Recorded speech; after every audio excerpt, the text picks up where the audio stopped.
Challenge vous est proposé par Cash Assurance.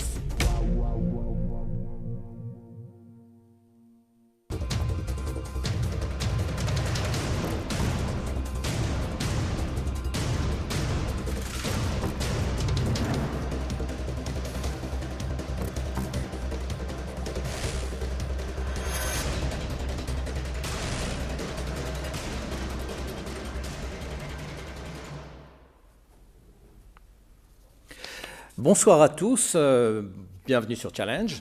Les talents algériens qui sont à l'étranger constituent une belle pépinière pour nos entreprises. Formés le plus souvent dans des écoles et universités réputés et aguerris eux-mêmes à diverses expériences dans des pays exigeants en termes de valeurs, de rigueur, de discipline dans le quotidien d'entreprise, ils sont de plus en plus regardés, recherchés par nos grandes entreprises. Mais le retour au pays de ces talents algériens est-il susceptible toujours de success stories, ou ne véhicule-t-il en fait qu'un effet miroir, qu'une réelle déception? Draguer nos talents à l'étranger, quelle réalité au-delà du beau concept, est l'intitulé de notre émission, dont je vous présente tout de suite d'ailleurs nos invités qui sont là pour en débattre. Alors, Docteur Idir Fodil, bonsoir. Vous êtes le directeur stratégie technologie chez OTA, Jay-Z. Vous, Madame Qara, bonsoir. Vous êtes la cofondatrice et dirigeante de ITN, International Talents Network. Bonsoir. Et vous, Maître Hakim Aïtamar, vous êtes le juriste de cette émission. Donc, il faudra faire attention à ce que nous dirons. Vous êtes avocat d'affaires et avec une spécialité pour les affaires algéro-germaniques. À vous voir, on aurait peut-être l'impression que vous avez du sang germain, mais vous m'avez expliqué que non. Voilà, alors Amina Qara, je commence par vous. L'idée de faire cette émission m'est venue en vous regardant travailler dans vos activités.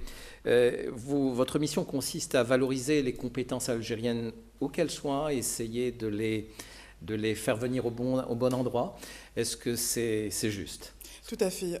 Notre combat à travers notre cabinet International Talents Network est vraiment de valoriser, comme vous le dites à l'instant, les compétences algériennes du monde à travers deux axes, l'employabilité et l'entrepreneuriat.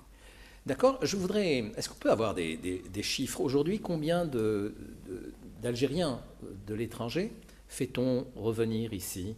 Est-ce que vous avez ce chiffre? Est-ce qu'on peut connaître ce chiffre? Tout à fait. Alors, je peux aujourd'hui me baser uniquement sur les chiffres que nous, qu'on a fondés en interne. Malheureusement, il faut le dire, aujourd'hui, aucune institution arrive à cerner, à avoir des informations non biaisées en termes de quantifier le retour. Est-ce que c'est un retour certain, un retour temporaire, etc. On part sur une base de données qui est la nôtre, sur une base de données de plus de 4000 diasporas. Aujourd'hui, on voit un retour la première année, donc je parle de 2013, on avait eu sur une centaine d'Algériens qui sont rentrés, 23 sont venus à travers notre cabinet. Le chiffre a connu un accroissement, donc on a commencé petit, mais ça a augmenté d'une manière crescendo. Aujourd'hui, je dirais que, vu qu'on est dans l'événementiel networking RH, une entreprise sur deux recrute à travers nos événements. On essaie de maintenir le suivi avec les personnes qu'on a pu placer ou conseiller pour entrer en Algérie.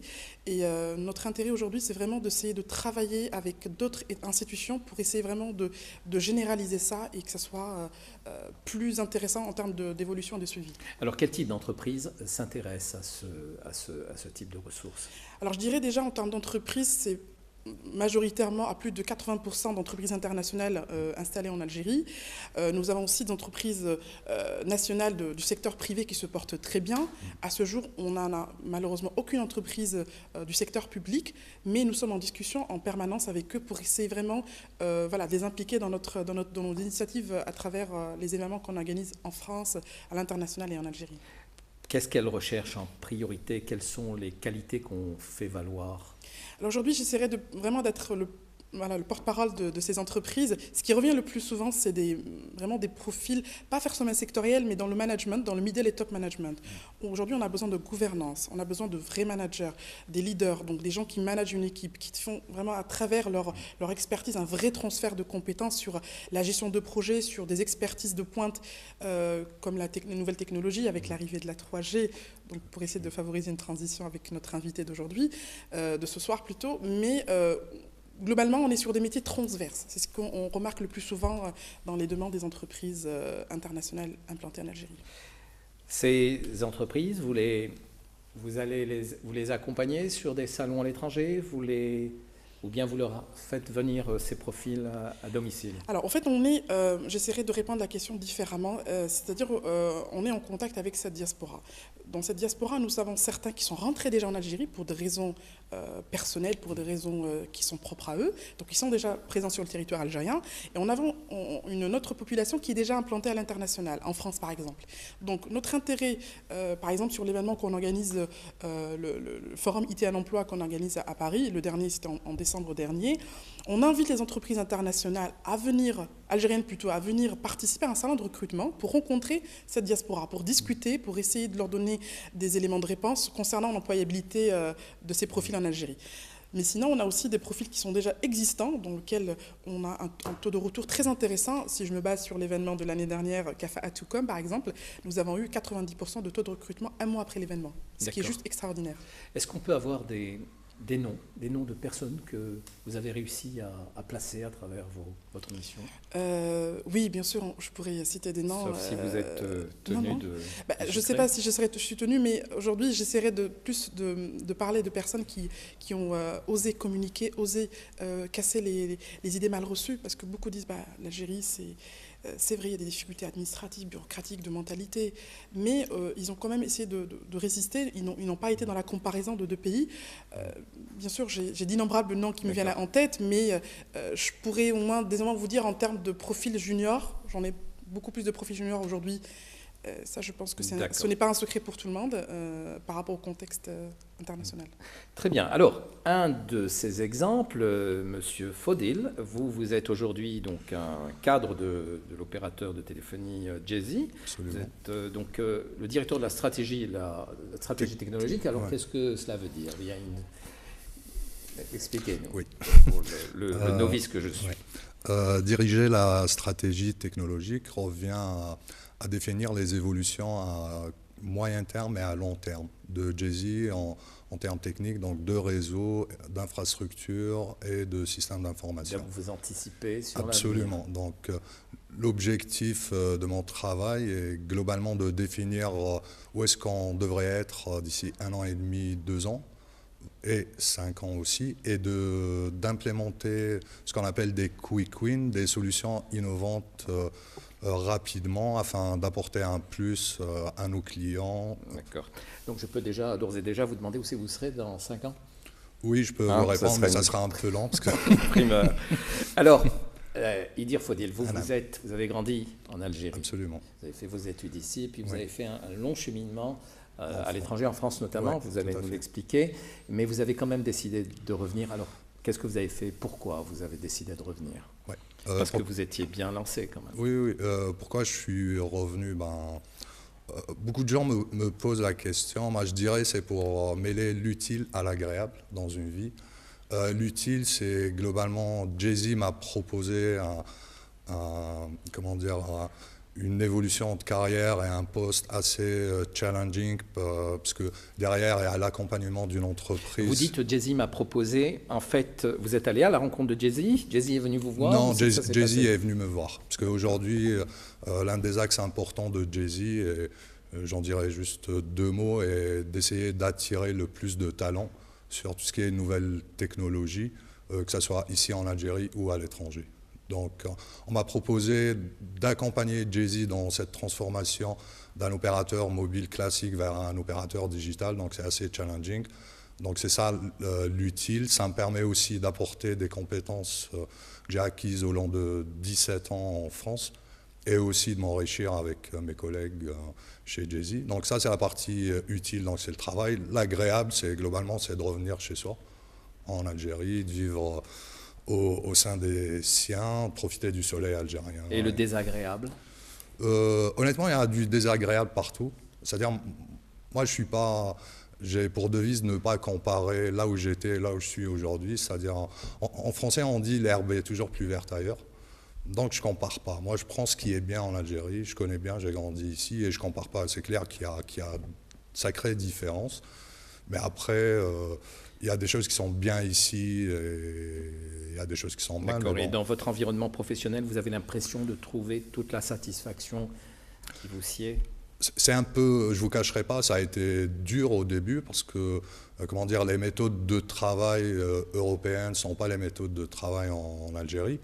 Après, donc, arriver et dire je calque les méthodes de travail européennes directement en Algérie, c'est faux. Il faut apprendre, il faut s'adapter et trouver le juste milieu, c'est-à-dire trouver le moyen de collaborer efficacement avec les gens qui sont toujours là.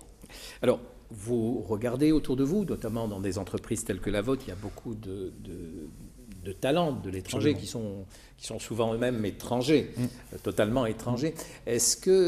Alors, qu'est-ce qui prévaut aujourd'hui? L'Algérie est un terrain fertile, attractif pour attirer nos Algériens, nos talents à l'étranger spécifiquement, ou d'autres talents, ou est-ce que la marche est encore difficile? Est-ce qu'il y a des choses qui restent des contraintes sérieuses?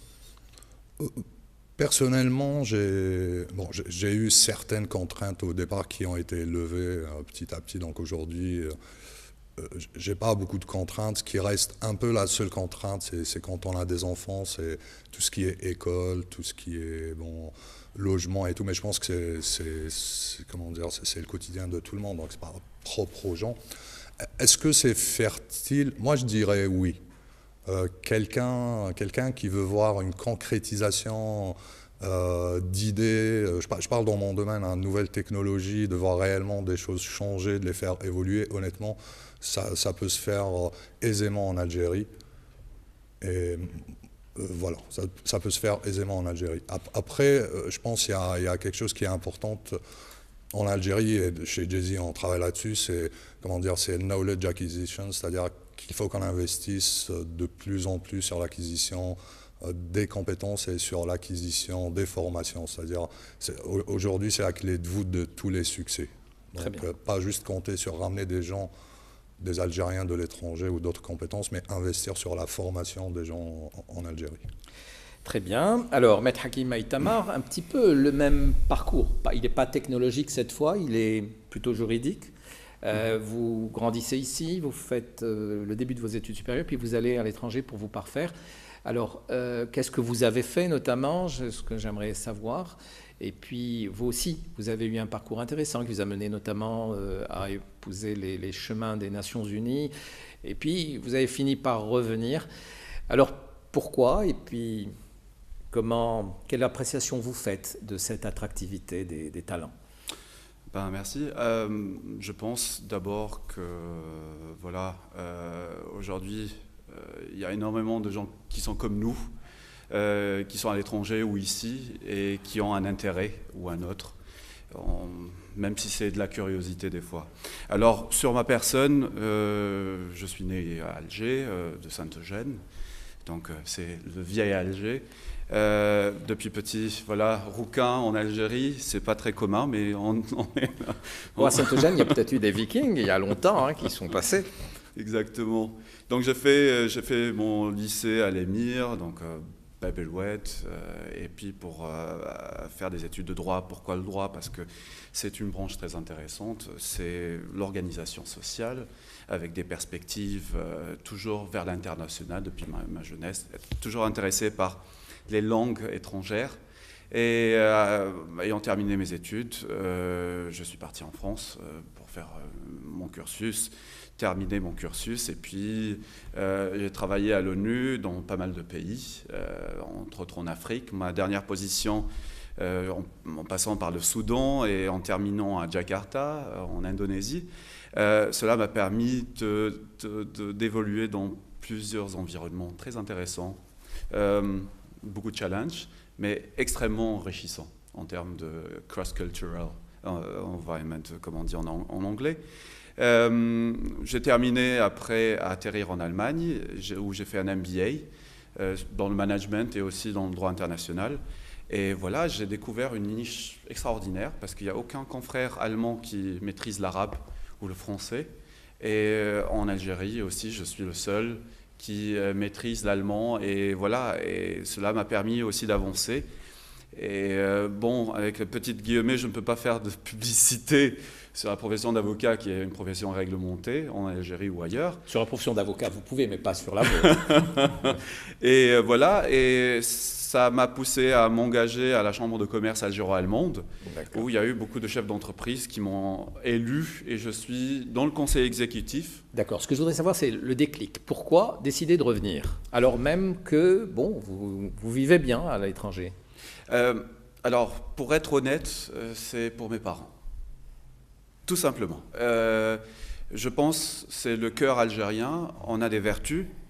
Je suis attaché à mes parents et je paye le prix pour venir les voir.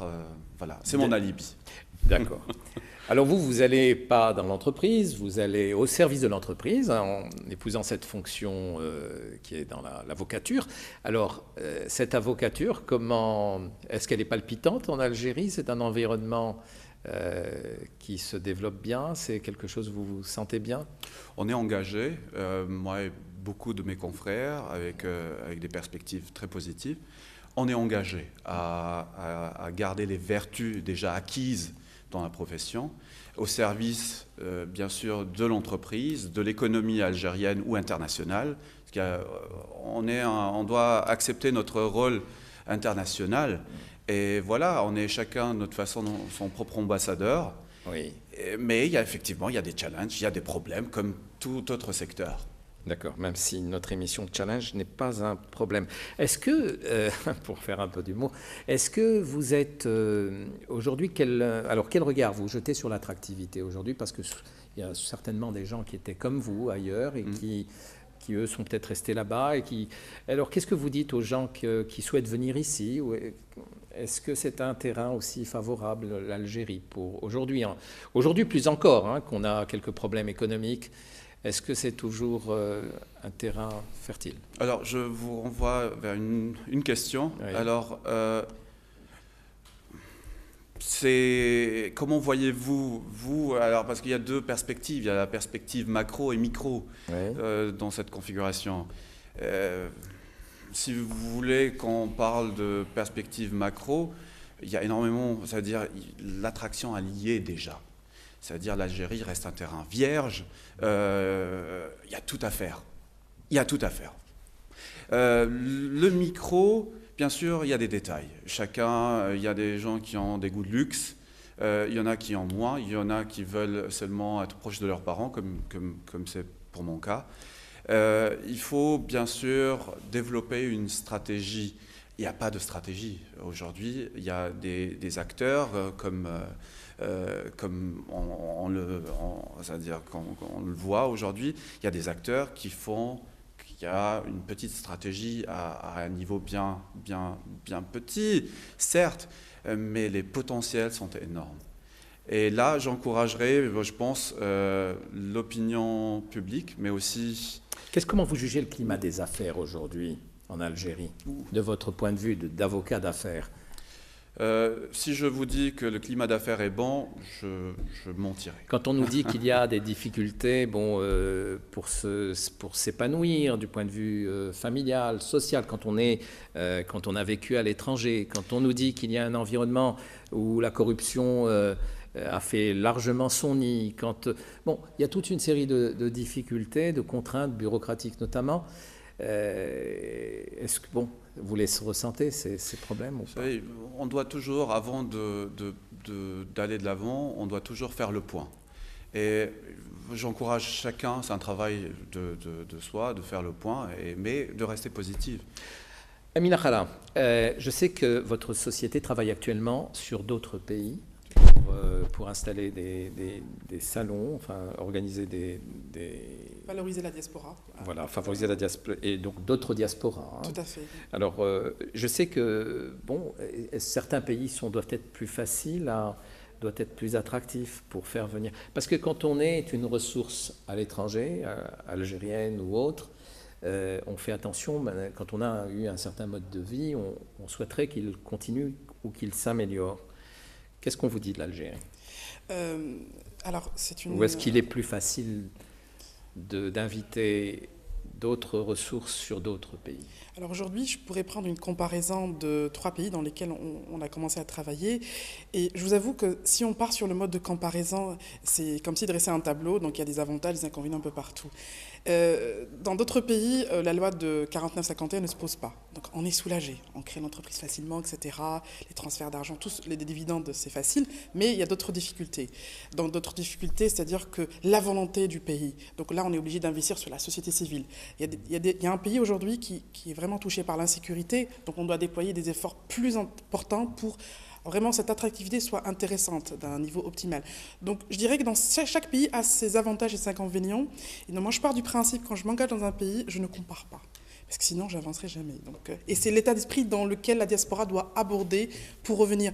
Vous avez évoqué tous les deux, même vous l'avez aussi cité, qu'est-ce qui se passe après le travail? Je suis d'accord avec vous, c'est pas, si on doit comparer par rapport à la France, il y a beaucoup de moins en moins d'attractivité pour les enfants et la famille. Mais aujourd'hui, si vous essayez vraiment de voir que la société civile algérienne, la jeunesse algérienne est en train d'investir, de créer des espaces, des événements pour essayer d'améliorer cette social life, parce qu'après le travail, il n'y a rien. Mais quand on compare avec un cadre moyen algérien, un cadre français, le cadre algérien, il se permet plus de vacances, de partir dans d'autres pays européens plus facilement, alors que le cadre français, il n'a pas, enfin, c'est un déplacement, un voyage dans l'année. On essaie de trouver certaines flexibilités.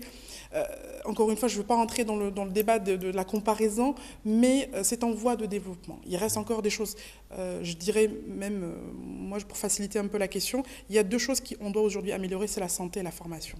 Malheureusement, c'est ce qui un peu freine une diaspora d'un certain, diaspora middle top management qui a des enfants à rentrer en Algérie. Parce qu'on pense, dès qu'on a un enfant qui est malade, alors quels soins on va adopter, etc. Donc c'est un petit peu l'axe dans lequel j'aimerais aujourd'hui bien qu'on y travaille dessus pour l'améliorer. Parce que le souci est qu'on voit souvent des multinationales positionner leur siège dans d'autres pays, par exemple du Maghreb, sous prétexte que le top management se sentirait mieux en termes au-delà de l'entreprise, au-delà de la vie professionnelle. Et donc, est-ce que vous auriez souhaité qu'il y ait un souci particulier au regard de ce qui se fait peut-être dans d'autres pays? Est-ce qu'il y a, vous sentez un souci particulier pour faire venir, pour rendre plus attractif vis-à-vis de ces compétences étrangères qui sont à l'étranger? Est-ce qu'il y a un regard particulier, notamment du gouvernement? Ou est-ce que c'est quelque chose que vous réclameriez ou il n'y a rien à faire de ce côté-là? Encore une fois, et pour rejoindre ce que vous disiez, les talents sont partout. Mais si on peut, et notamment sur le territoire, parce qu'il serait bon d'avoir aussi plus de gens comme vous sur notre territoire pour essayer d'aller déceler les talents sur place. Mais voilà, donc est-ce que vous souhaiteriez qu'il y ait un plus fort engouement que ça? Tout à fait. Ce qu'on fait aujourd'hui, ce qu'on a aujourd'hui, ça reste très dérisoire. Presque 5000 diasporas, ça reste dérisoire. Ce qu'on fait aujourd'hui, c'est dérisoire aussi. On organise 2 événements dans l'année, un en Algérie, un à l'international. Je dirais qu'il faut aujourd'hui multiplier les forces. Je l'avais dit au départ de l'émission que j'aimerais bien de travailler avec d'autres institutions.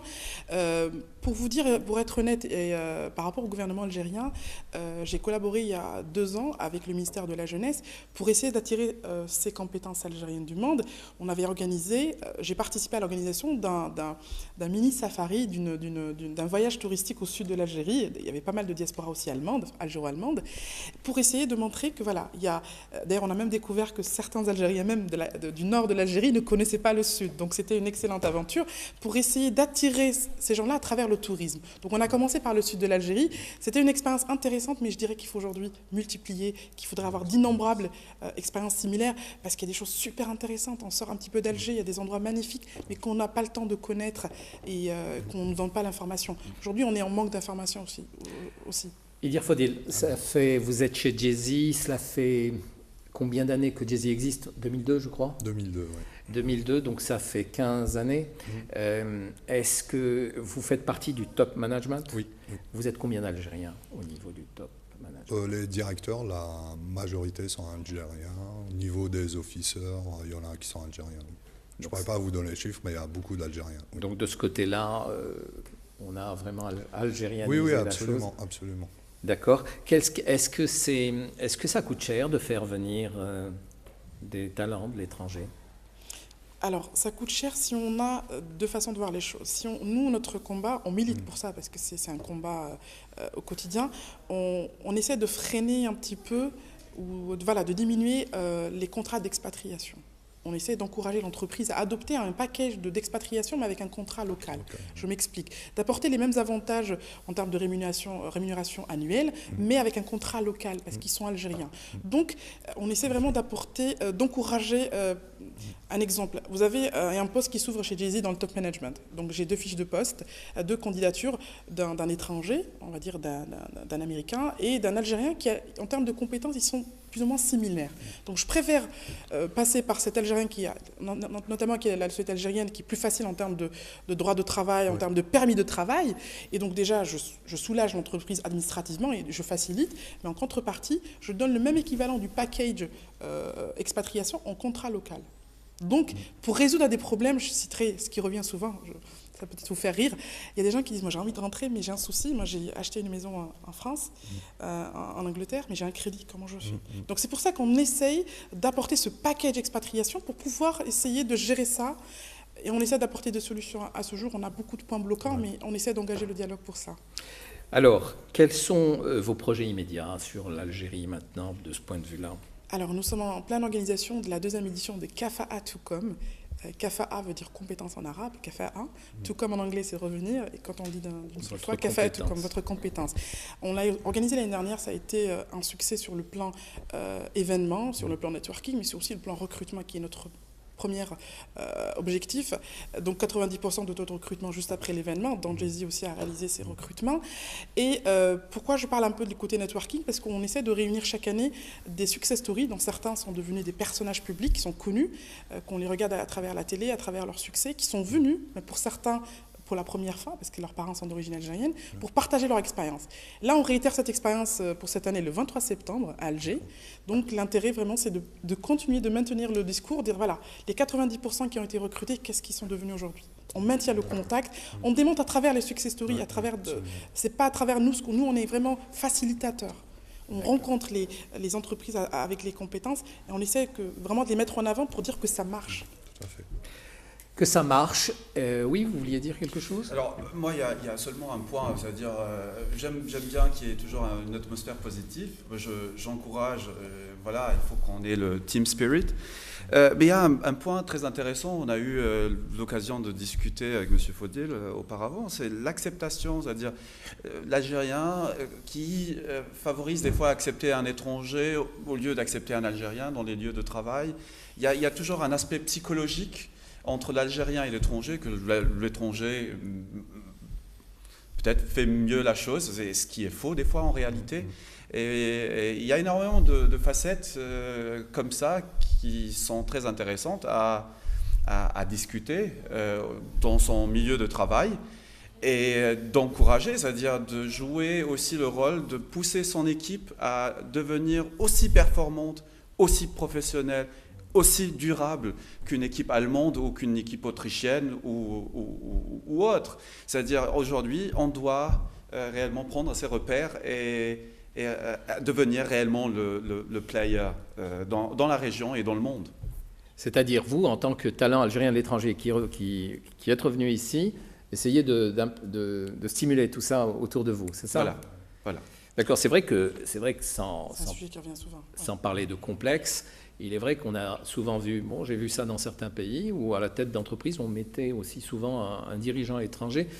Ça permettait un petit peu de casser l'environnement national et de stimuler de nouvelles méthodes de travail. C'est vrai que ce n'est pas toujours vérifié. Ça dépend de... En fait, ça rentre dans les idées mal reçues. C'est un sujet qu'on a évoqué à Kafa'a Toucom, qu'on réévoque chaque année. D'ailleurs, du moins ce que j'espère. C'est vrai qu'on ne dénigre pas la compétence algérienne. Elle est très compétente. Enfin, moi, j'estime personnellement, ayant vécu le terrorisme en Algérie, la décennie noire, ils ont beaucoup de mérite d'avoir étudié avec des moyens très, très, très modestes. Mais aujourd'hui, il faut se dire que quand on vient travailler avec eux, il y a ce complexe, mais il faut le désamorcer. On n'est pas là pour leur apprendre à travailler, on est là pour collaborer. Donc il faut avoir adopté cet état d'esprit. Malheureusement, pas tout le monde qui l'ont, c'est d'être humble. Je ne viens pas vous apprendre, je viens donner mon avis, un avis international. Je veux collaborer. J'ai besoin de vous d'ailleurs pour réussir, parce que je ne connais pas aujourd'hui les codes sociaux. Donc on est sur de la conduite du changement qu'on essaie vraiment d'instaurer dans le temps. Bon, la meilleure preuve que nous avons de très bons talents, c'est que certains pays nous les raflent. Absolument. Si je pense au Absolument. Canada notamment. C'est vrai qu'alors, vous l'avez évoqué tout à l'heure, la question du salaire. On aurait souhaité qu'à compétences égales, salaire égal. Cela, c'est pas toujours vérifié, même si vous dites que bon, il y a des composés juridiques qui se font. Dites-moi, on m'a laissé entendre que des plans existaient, des budgets existaient au niveau de l'Union européenne pour essayer de placer des jeunes cadres ou d'origine algérienne, marocaine ou tunisienne ou autre dans leur pays d'origine. Est-ce que c'est juste vous Tout à fait. Notre cabinet aujourd'hui collabore depuis maintenant 1 année et demie avec l'Union européenne. On est sur des sujets transverses. Donc on a exposé le concept de Kafa'atukum, parce que c'est un concept un petit peu, je dirais qu'avec... encore restant humble, assez original. Et donc, il a reçu une acceptabilité à ce que ce concept se duplique dans d'autres pays. Parce qu'en fait, on est dans une relation win-win. Je m'explique. Une entreprise allemande qui fait partie de l'Union européenne, qui veut s'installer en Algérie ou en Tunisie, ou en Mauritanie, elle a tout intérêt à investir sur la valeur humaine, de prendre un Algéro-allemand, comme le cas de Hakim, et d'aider cette entreprise allemande à s'installer en Algérie. Donc c'est un facilitateur. Donc c'est des passerelles qu'on crée à travers l'humain. Donc en fait, on est aujourd'hui sur cette démarche de dupliquer ce type d'initiative d'événements, networking RH, dans d'autres pays pour inciter les entreprises européennes à investir dans d'autres pays et investir aussi à travers la société civile. Parce que certains pays, malheureusement, le contexte politique bloque un petit peu les relations avec l'Union européenne.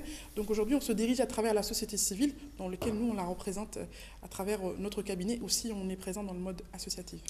Votre cabinet a-t-il pensé à faire monter les talents dans l'autre sens, quoi? Tout à fait. Alors, c'est une question qui m'a été posée plusieurs fois, mais dans un contexte un peu particulier. Aujourd'hui, je ne vais pas inventer le fil pour couper le beurre. Il y a des systèmes qui sont dits en France, Erasmus par exemple. Moi, j'ai tout intérêt, je prends un exemple, par exemple, les médias. Aujourd'hui, le journalisme, les médias, on les voit, ils se créent. Pourquoi pas faire des échanges c'est-à-dire que, voilà, moi, je suis journaliste, je vais aller partir dans un autre média sans pour autant, juste avoir de l'expertise. Au contraire, je suis en train de le faire d'une manière très ponctuelle, mais j'aide aussi certaines demandes à faire des échanges. Je vous donne une entreprise dans l'électroménager qui va s'installer prochainement en Algérie. Ben, en fait, elle est en train de faire ça. Elle prend des Algériens, elle les ramène, elle est en train de les former, ils sont sur le terrain. Et c'est un excellent pilier pour plus tard s'installer. J'ai eu l'occasion de le dire pour une autre de mes invitées qui était venue habillée en rouge et noir. Vous qui avez fait un DEA en audiovisuel, c'était calculé par rapport aux couleurs du studio? Je dirais, je vais être honnête, j'adore la couleur. Vous êtes stendhalienne dans l'âme? Non, le rouge, c'est... parce que ce qu'on fait aujourd'hui, c'est un combat. Donc on doit être très fort, très coriace. Donc le rouge, pour moi, c'est le combat au quotidien, c'est le côté un peu militant. Donc c'est le côté un peu sanguin, mais tout en restant très déterminé, parce que ce n'est pas évident de travailler au quotidien. On est sur quelque chose qui n'est pas quantifiable. Une entreprise peut recruter un candidat, 6 mois après, il ne peut pas s'adapter. Ce n'est pas de notre faute, mais on essaie d'anticiper les échecs. Donc le rouge, c'est une couleur... qui n'a pas été sélectionné par rapport à l'émission. Le rouge, c'est aussi la couleur de Jazzy. Oui. Docteur Eddy Fodil, je vous remercie d'avoir été présent ici. Également vous, Maître Hakim Aïtamar. Merci. Et vous, Amina Kara, bravo pour ce que vous faites pour tous nos talents. Et vous êtes vous-même, je pense, un beau talent, puisque vous avez réussi déjà à vous exporter vous-même. Voilà. Tout à fait. Je pense que nous quatre. Très bien. Voilà, alors merci à vous de votre attention, et je suis sûr que beaucoup d'entre vous sont des talents certains. À la semaine prochaine.